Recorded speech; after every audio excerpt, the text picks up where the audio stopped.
Here's the real reason why you're skinny fat. You're around 15 to 20% body fat with barely any muscle mass. By default, you cannot be lean, even if your body is small and looks thin upon first glance. Because if you were at a low body fat percentage, you'd look more like Bruce Lee or an endurance athlete. Skinny, ripped, somewhat vascular, with a chiseled face like a male model, and you probably weigh well under 150 pounds if your average height. Whatever your height is in centimeters, subtract 30 pounds, that's the muscle you don't have. And this is the weight that will automatically equal a non-skinny fat physique. Now you wouldn't have striations and the separation between the muscles wouldn't be bulbous, but you still look lean and have clear muscular definition. So if you have a moon face with smooth arms, delts, and legs, then it doesn't matter if those measurements are puny. Even if you wear a size small in clothes, your body fat is higher than you realize, and this lack of size is what gives you the skinny fat look. You're floating in that which should be tight. Therefore, the primary issue is lacking muscularity. And even if you were gaining weight, you should look leaner while doing so. Because your body fat percentage can technically be lower simply because the rate of muscle gain is so fast at this stage. And just by weighing more, even if some of that did come from fat, the ratio shifts in your favor, especially when you're recomping without even trying. Kind of like puberty. So what you really need to do is focus on getting stronger above all else with the simplest goal of doubling your strength. Now I know that might sound insane, but at this level, the weight multipliers are unimpressive and scale in a weird way. For example, if you start squatting with an empty bar and train full body workouts 3 times a week, adding just 5 pounds per session, which is realistic, after just 3 months where plateaus are uncommon, you'd be squatting 225 for reps. That's a 5x increase in strength. Now what if you start at 135 and work up to 225 in that same time frame, which is 50% slower than expected? That's still a 2x increase. Newbie gains are both realistic and expected, especially when we're talking about the big 3, although I sure hope you're not just doing those. But can you go from a 135 to 225 bench, or a 185 to 315 squat, or a 225 to 405 deadlift? 100% yes, and you look a hell of a lot better for it. That's where this idea of doubling your strength comes from. Not that I'm telling you to become a strength athlete, but we're matching realistic expectations with the rate of progress that you can actually achieve early on, because your newbie gains are so fast. And it aligns with time-tested standards that have held up for over a decade. This foundational strength goes a long way in curing the skinny fat look, and the masses need to hear that more than ever. And here's the best part. You can build around 60 to 70% of your lifetime muscle in the first 1 to 2 years if you train properly from day one, thus gaining 10 to 20 pounds of muscle at the same time. For reference, look at Lyle McDonald's or Greg Doucette's natural potential charts. They're both generally accurate.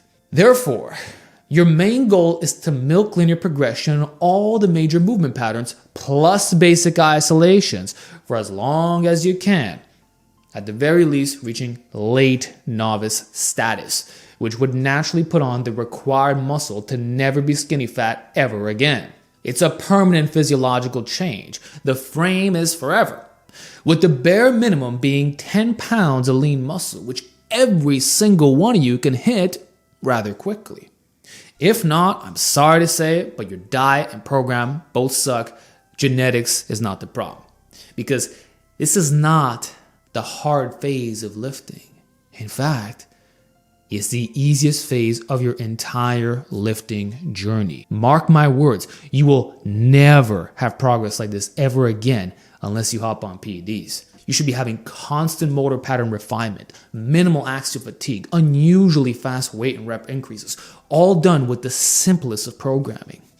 You can make more mistakes and get away with it. You are practically bulletproof. So the novice phase is a complete joke. Now, even if your body fat stays the same, you should either weigh more or look significantly leaner at the same weight. Your after photo should visibly show a denser, more muscular version of yourself. If you have to look really hard, you messed up. One, because body fat percentage technically drops as lean mass increases unless you're dirty bulking. And two, because more muscle just makes you look leaner. The fat distributes through a larger surface area. Also, muscles at rest are already semi-flex, and just being bigger pushes against the skin, outlining your shape more clearly. So if you get big enough, the muscles can literally bulge through the fat. That's why strong, bulky lifters always look leaner than skinny, under-muscle lifters, even if their body fat percentage is 5 points higher, which is a massive difference. So what I'm saying is, an intermediate lifter at 20% body fat looks leaner than a novice at 15%. Which means if you got a good base of muscle, then 12 to 15% body fat is enough to make you look decently ripped, at least for most naturals. Whereas that same look might require 10% for a novice, which is a lot harder to maintain since their TDEE is lower.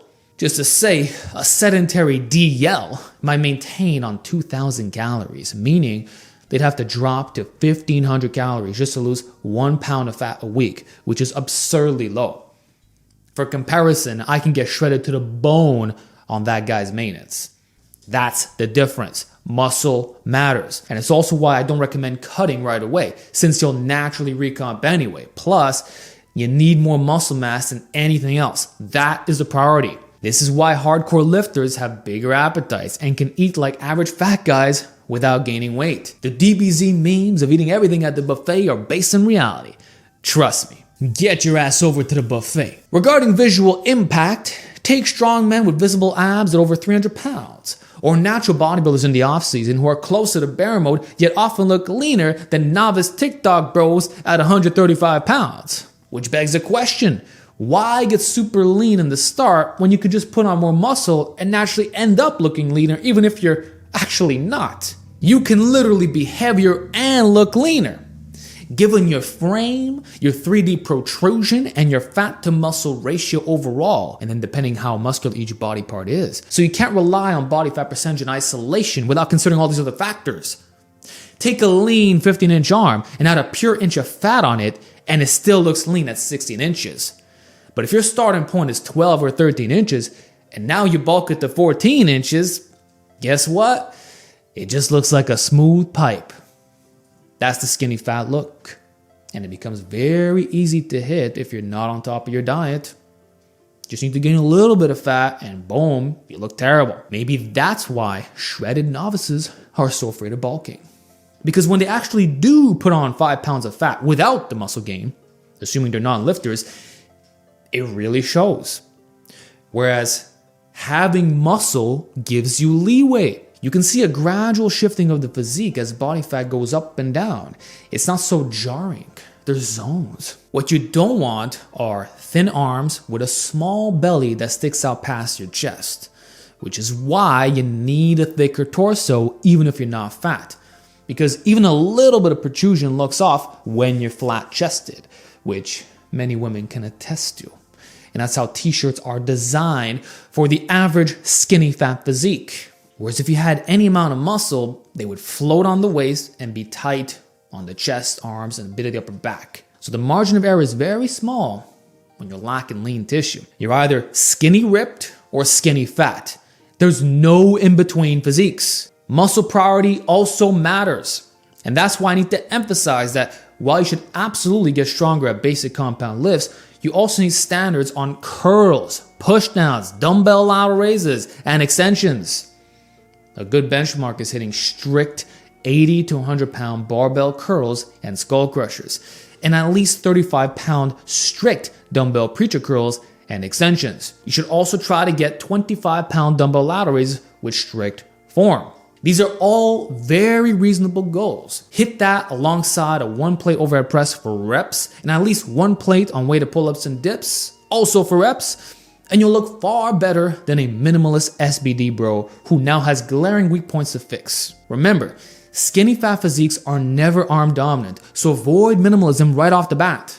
Go all in on your biceps and triceps. Train the big 5, not just the big 3, plus the ultimate calisthenics duo of pull-ups and dips, and hammer those isolations like your life depended on it. Now, if you're worried about becoming lower body heavy, what I call the Teletubby physique, then structure your split differently. Try upper lower off, torso and limbs, instead of the traditional upper lower. You probably care more about your upper body anyway, right? And if you're doing full body, place your squats at the end of your sessions, or at least after your upper body work. It could be bench first. That's what many silver era lifters did. They often opened up with delts and arms, then moved on to chest, back, and finally legs. Some would even start with biceps as their first priority on certain days, followed by chest, delts, triceps, back, and legs. Some even did vertical pressing before horizontal pressing. So the general idea was training from smallest to biggest muscle groups, and for good reason. The worst aesthetic combo was having a spider physique at 15% body fat. Honestly, it's better to have intermediate level outer extremities with a late novice torso than the other way around, even if you're fluffier. You'll look way less skinny fat that way. Speaking of which, you should also be isolating your abs. Even if they only pop out a ½ inch more, that still makes a difference. You want deeper ridges, not flat beach abs that only look good when you're shredded. Train them with weights like any other muscle. Forget about the high rep 8-minute ab circuits. You're not going to develop a bubble gut, you're natural, okay? And waist size is mostly genetics, so stop overthinking it. And if you're eating clean, you shouldn't put on unnecessary visceral fat either. So forget about dirty bulking. So train the outer extremities of your body, but don't obsess about muscle biasing or axial fatigue just yet. You can handle a lot, train hard. And don't wait until you're intermediate to do your first lateral raise, even if most of your shoulder size comes from pressing, which I absolutely stand by. The same goes for neck training. It makes your face look leaner and your whole frame more powerful, especially at the beginner level. So always focus on the outer muscles of your physique to build a strong, wide silhouette. Combine that with 10 or more pounds of added muscle and you can say goodbye to the skinny fat look. Forever. And if you're struggling to make strength gains because hypertrophy training is strength training, then perhaps you should give bulking another shot. Some of you may genuinely benefit from looking worse before you look better, even if it wasn't necessary or superior. Maybe with your life circumstances, you couldn't follow a strict diet or simply weren't willing to. Or you're a student who just eats more of what's already available without tracking anything or being able to manage a clean recomp. Whatever your reason is for lack of adherence, diet is the gateway to recovering from the stimulus. And if you're not getting stronger week to week, then you could have the most optimized novice program in the world. You will fail to make gains. And most novice programs provide similar results, meaning you need to fix your recoverability outside of the gym. There's a reason so many hard gainers got put on GOMAD, even though it's extreme and causes you to gain way more fat than muscle. The point was to guarantee progress at all costs, because most guys who claim to have big appetites are actually chronic undereaters. They don't have fast metabolisms. How could they when they're barely carrying any muscle mass? Unless you're highly active, getting over 10,000 steps a day, and working a labor job or constantly active outdoors, you're likely sedentary with a totally normal TDEE. Maybe you had a cheat meal once, felt stuffed, and convinced yourself you could eat anything and not gain weight. But the rest of your meals, you skipped them or the portions were small. So unless you're tracking your weekly macros and logging your body weight, which I use MacroFactor, link in the description box, you have no real data. So don't make any claims about your metabolism unless you have all the information laid out. Right now, you are in the dark. Track your food and track your workouts. See if they align. And if they do, well, you can work with that. But at least now, you're not wondering why your weight never budges or sometimes even lose. So here's how to proceed. If your body fat is above 20%, which exaggerates the skinny fat look, with softer noodle arms with a bigger belly, start with a 5% calorie deficit and ride it out hard while you're still making linear newbie gains. Once those plus ones stop for at least a month or worse, you start losing strength, stop the deficit immediately. Need that maintenance and try to reignite progress for a while, if possible. If strength stalls again, add the smallest surplus of 5% until you stall out again. Then you add another 5%. Rinse and repeat this cycle until you're lifting intermediate numbers and that you didn't get too fluffy in the process. So if your maintenance is 2,300 calories, try bumping it to 2,600 and eat 0.8 grams of protein per pound of body weight. But based on your lean body mass, not your total weight. So include estimated body fat in your calculations. Remember, you're a novice lifter, not a heavyweight bodybuilder. If you were actually shredded right now with this skinny fat status, you'd probably weigh somewhere in the 120s or 130s at an average height. So you don't need massive protein numbers. By default, it makes no sense. Who do you think you are? Like, are you aware that most natural bodybuilders compete in the bantamweight division under 150 pounds? And the second most common class is lightweight in the 150 to 165 zone. And these are world-class bodybuilders who have been training for at least a decade and are close to their potential. Yet you think they're too light?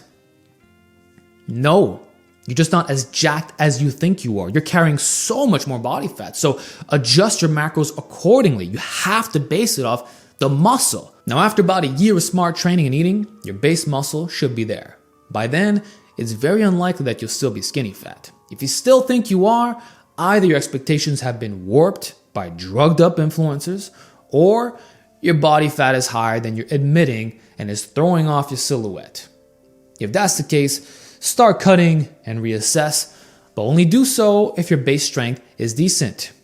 Again, you don't need advanced numbers. You just need to be not new to the gym. Late novice is the minimum, and it should be obvious to you and others that you're out of the novice phase or at least teetering on the very edge of it. You need to face the truth. You're carrying more fat than you want to admit. You think you're 12%, but you're closer to 17%. I thought the same thing even just a few years ago until I got shredded. That's when you really get humble. And for that reason alone, that's exactly why I wouldn't recommend doing so unless you're ready to face that reality. Because it reveals just how fat you actually are. And for a lot of people, it triggers serious body dysmorphia. So that's why you shouldn't be cutting either. Don't get skinny ripped. If you build good enough muscle, you'll look lean at a very sustainable body fat. So if your frame is thin and you're already at this body fat, yet you don't look lean, the answer is simple. You don't have the muscle yet. Make strength your number one priority. It is your initial blue chip, high return investment. Even if you gain a little bit of fat along the way, you'll look bulky, not skinny fat. But if you're untrained and gain 10 pounds of pure fat, you just look soft and frail because your body has no structure underneath. Build a body that's robust and sturdy first. If you gain 10 pounds of muscle along with 10 pounds of fat over 2 years, that is a completely different look. Even if it's a 50-50 split of fat and muscle, which is unlikely since you'll probably gain more muscle than fat if you bulk the right way, you've added contractile tissue and can clearly see the genetic shape of your muscles. So if you're still skinny fat, the truth is you haven't even passed novice stage yet. You need to be honest about your training level and your body composition. Like, nobody benching 185 with visible abs is still skinny fat. And I'm being very generous here. I'm not even telling you to hit 2 plates. Even a little bit under is enough. So it's not a high bar, okay? Stop lying to yourself. It takes far less muscle than you think to escape the skinny fat look. If you haven't, again, you're not an intermediate lifter. You are untrained regardless of how long you've been in the gym. I don't care if it's been 3 years. You messed up. And in that case, forget about the complicated programs. You're not ready, you're not there. And pretending won't speed things up. Build your base, track everything, hold yourself accountable, and stop blaming your lack of results on genetics. You already know what needs to be done. And deep down, you know why you haven't.